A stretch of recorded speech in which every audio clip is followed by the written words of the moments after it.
So we're rolling into the last part of our training because we are going to talk about creating a custom plan for your podcast.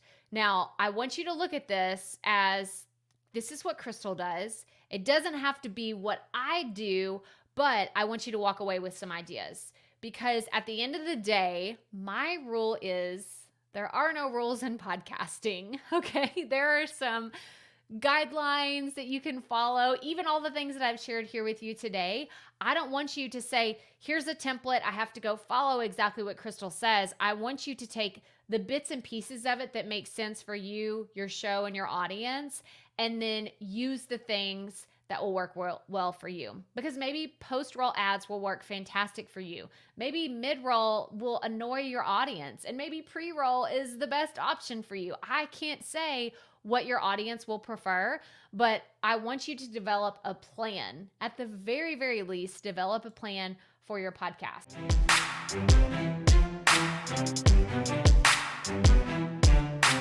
So, what is the plan? What does even having a plan look like? So now that you're familiar with all of the podcast ad basics, let me show you how this has worked for my show, because I'm going to show you some of my podcast ads from the past, which you've kind of already seen some of those files, the recent affiliate promotion that I did, as well as how I plan out my podcast ads today. So learn and observe and decide what can actually work for you and your show. So happy that y'all are here and so excited about this. Okay, I'm going to go full screen because y'all need to see this. This is my Google Sheets. This is my podcast content calendar. It is not fancy. It is very simple. All I do is, this is for Q3 of 2021. I do everything by quarter. And what I have here is a simple column that has the day that the episode will air. This is for the Proffitt Podcast. Then I have the actual date that the episode airs. Then I have the topic. This is not necessarily the end title, but it's generally speaking what the topic is going to be about. And then I'll, create the better title later. Then I have my episode numbers, as well as a column for dynamic content. Now, I could go into so much more detail about how promotional calendars work and content calendars. I have a lot of this content. If you want to go to my YouTube channel and see how I use Asana and Google Sheets together, that's a really good one if you want to know how my brain works around content. But what I really want to point out is right in here, y'all, I have put a piece of dynamic content. There's not a day where there's not a piece of dynamic content on my podcast, because it's a tool that I really think is effective for my listeners, because I change it. I don't put a piece of content out there. As you can see, like there's different ones like for a week or two, and then I change it to something else. I don't want it to be the same thing over and over again, because I think that is another way that you can annoy your audience. Back to no one wants to annoy their audience. I like to change it up every few episodes, but if you only produce about 4 episodes a month, then I would consider changing it once or twice a month. You don't have to do it every single week, but I think it's a really cool tool for you to use. So if I'm going into planning things, like I have a few workshops coming up in the next few weeks, I will create dynamic content around those workshops. And then in my content calendar, I have a place to kind of note where it is. That way I know, well, how long has that audio file been out there? Like, has it been too long? Because sometimes I don't remember how long it's been out there or when I need to change it. And it also kind of cues me the next time I go to record, oh yeah, I need to record that piece of dynamic content for the upcoming promotion. So it's really helpful just to have a simple column. And like I said, I like to keep things simple. I like a Google Sheet for my content calendar. This is another way that I stay organized. I have an ads folder for in my Google Drive. So if you go into my podcast Google Drive, this is what you would see. I have a place for all of my episodes. I teach this in my podcasting course, by the way, for anybody that's like, how in the world? Like it looks so organized, so professional. Well, there was a lot of trial and error through this. And I teach this in my course, as well as I talk about this in my book, Start a Binge-Worthy Podcast, for anybody that wants to know how to stay organized on the back end of your podcast, but I have a specific folder for ads, and the breakdown looks like this. So I have a folder for self-sponsored ads as well as affiliate ads.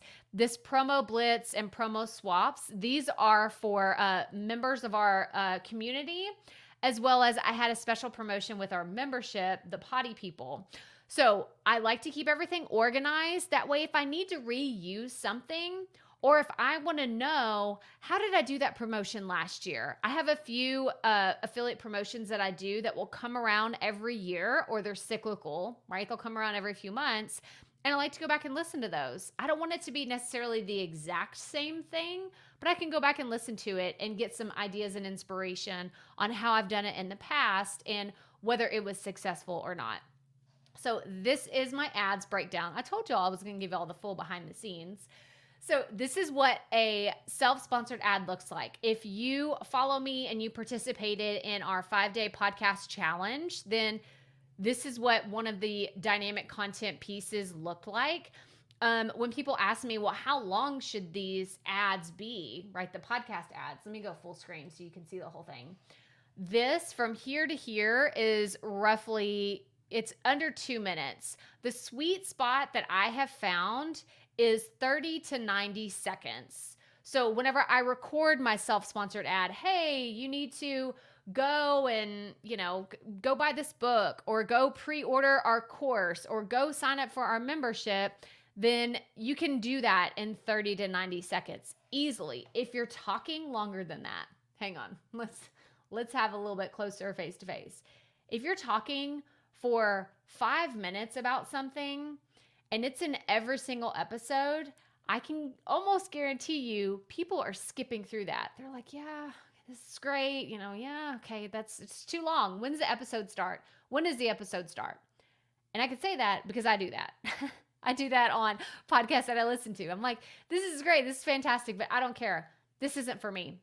I want you to explore ways that you can market your own product, services, affiliate promotions, even your sponsored content to your audience in a way that will entertain them, keep them engaged, and have them actually taking those calls to action that you're making in your podcast ads. So I'll get off my soapbox. Step down from a soapbox. I'm here. We are just going to continue on.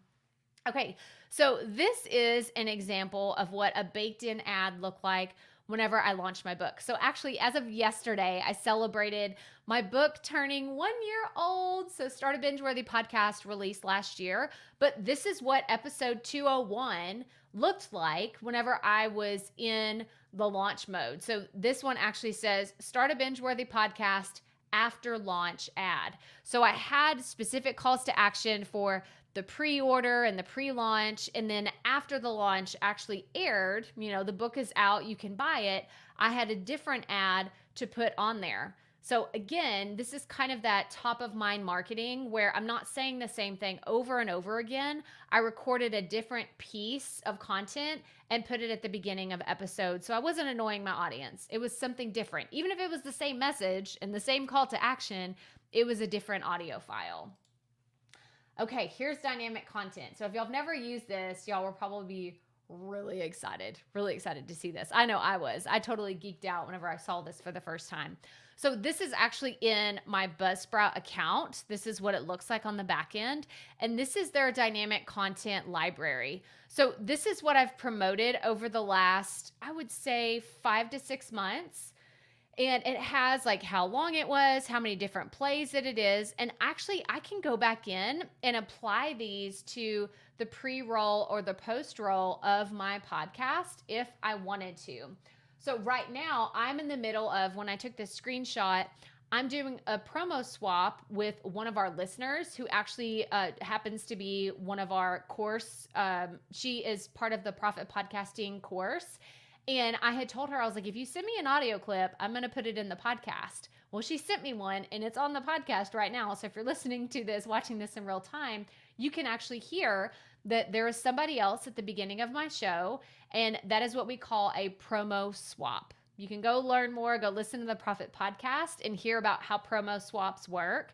But I just wanted to show you the back end of what it looks like whenever you're uploading a pre-roll. You could do up to 5 minutes, or a post-roll. You could also do up to 5 minutes here. So that's 10 extra minutes that you could upload. Now it's going to count if you're a BuzzSprout user. It will count against how much time you're allotted every month. But y'all, it is such an amazing feature because it applies to every single episode I've ever had.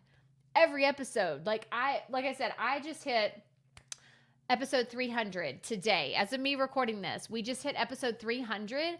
So the ad that I have on my pre-roll goes all the way back to episode 1. So if somebody finds my podcast today and they're like, oh, I found she talked about this one episode about explicit content. This is one of my top downloaded episodes. What is explicit podcast content? If they listen to that one, which I believe I published more than a year, maybe a year and a half ago, they'll hear this ad that I have for today. Like, this is why dynamic content I get so excited about it, because from a marketing standpoint, you can continue to reach listeners that find you organically, or maybe you even have paid traffic going towards these old episodes, but it allows you to reach them with what you're currently promoting or what you're currently selling. It is my favorite thing to talk about. It's why I have so much content about it, because it just gets me so fired up.